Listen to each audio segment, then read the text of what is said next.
வணக்கம்மா. ஜெய் ஸ்ரீராம். ஹர மகாதேவ். நமஸ்காரம்மா. அம்மா, நீங்க ஆவிகளை பத்தியும் ஆன்மாக்களை பத்தியும் நிறைய பதிவுகள் கொடுத்துட்டு வரீங்க.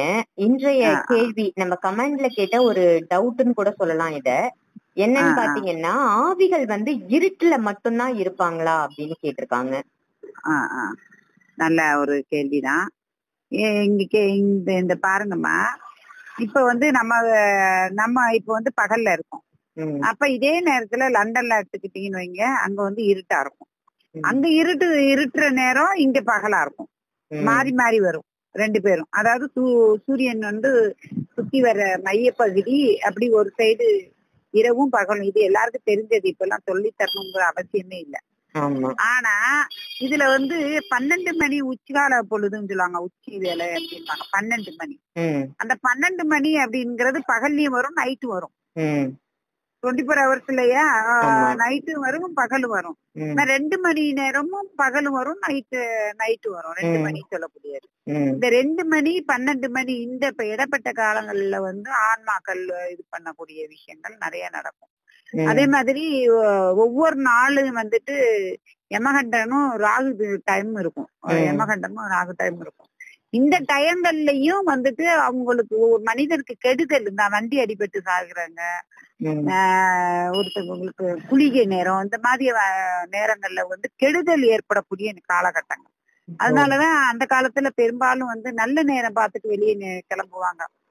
வீட்டுக்குள்ளேயே இருப்பாங்க. கால அடிப்படும், வெண்ணி தண்ணியை கொதிக்க வச்சு ஊத்திக்கிடுவாங்க, இல்ல சாப்பாடை கொட்டிக்குவாங்க. வீட்டுக்குள்ள சும்மா அப்படியே ஏசியில படுத்திருப்பாங்க, ஆனா சுவிட்ச் போடுவாங்க, கரண்ட் அடிச்சிடும். இப்படியே அப்படி பூவால பந்த கட்டி வச்சிருந்தா கூட பூவுல உள்ள முள்ளும் பூ நாகம் கூட தீண்டும். இந்த மாதிரி அந்த அந்த அந்த டயத்துக்கு உகந்ததை அது செயல்படுத்தும்.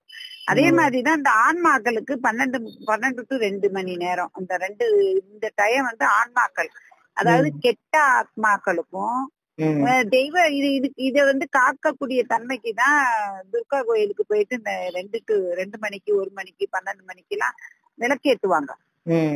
ஏன்னா இந்த மாதிரி விஷயங்கள் பாதிக்க கூடாதுங்கிறதுக்காக. ஆனா அந்த இடத்துல ஒரு வேண்டுதல் வைக்கும் போது அவங்களுக்கு சக்தி இது கிடைக்கும். இப்ப கல்யாணம் ஆகணும், வயசுக்கு வராத பிள்ளைகளா இருக்கும், குழந்தை இல்லாம இருப்பாங்க, கல்யாணம் ஆகாம இருப்பாங்க, அவங்க துர்க்கைக்கு மாலை வாங்கி போடுறேன்பாங்க. அவங்க அந்த மாதிரி கேட்டகரி எல்லாருமே இந்த டயத்துல உள்ளவங்க பித்ருதோஷத்தினால பாதிப்பு அடைஞ்சவங்களா இருப்பாங்க. அது மாதிரி ராகு கேதுவுடைய பிடியில இருப்பாங்க, செவ்வாய் தோஷத்துல இருப்பாங்க.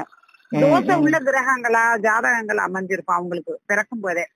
இந்த மாதிரி இவங்களை என்ன ஆகும்னா, இந்த 12 to 2 மணிக்கு பகல்லையும் சரி, தனிமையில எங்கேயாவது போறாங்க, காட்டுக்கு போறாங்க, ஒரு தனிமையில வீட்டுக்குள்ள இருக்காங்க, தனிமையில ஏதாவது பண்றாங்கன்னா, எங்களுக்கு தனிமை ரொம்ப இதா இருக்கும். ஆனா இந்த மாதிரி ஆளுகளை ஆன்மாக்கள் கண்டிப்பா பிடிக்கும். ஆமா, கண்டிப்பா பிடிக்கும். பகல்லையும் ஆன்மாக்கள் இருக்கு, நைட்டும் ஆன்மாக்கள் இருக்கு. நைட்டு எப்படின்னா, நம்ம மனிதர்கள் பயப்படுவாங்க இல்லையா, அந்த பயத்தை அது பயன்படுத்திக்கிறோங்க. பகல்ல பயப்படலனாலும் அதுக்குரிய சூழ்நிலை. இப்ப முள்ளமன்றி இருக்கு இல்லையா, அது ஆண் முள்ளமன்றி பெண் முள்ளமன்றி, அதை திருப்பி வச்சுட்டு கையில பிடிச்சு சும்மா நடங்கன, உங்களை நீங்களே காலை எரடி விட்டு கீழே விழுந்து ஏதோ அடிப்படும், அங்க சண்டை ஏற்படும், இதெல்லாம் நடக்கும். நிறைய விஷயங்கள் கெட்டதுகள் நடக்கும். அதே மாதிரிதான் ஆன்மாக்கள் இந்த செயலுக்கு கெட்டதே நடக்குது. ஆனா பகல்லையும் இருக்கு, நைட்டும் இருக்கு, 2 வேளையும் இருக்கு.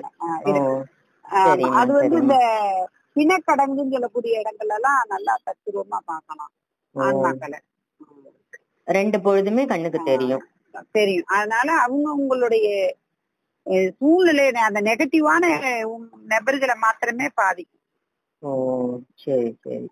நல்ல தகவல். நன்றிகள். சரி, வாழ்க.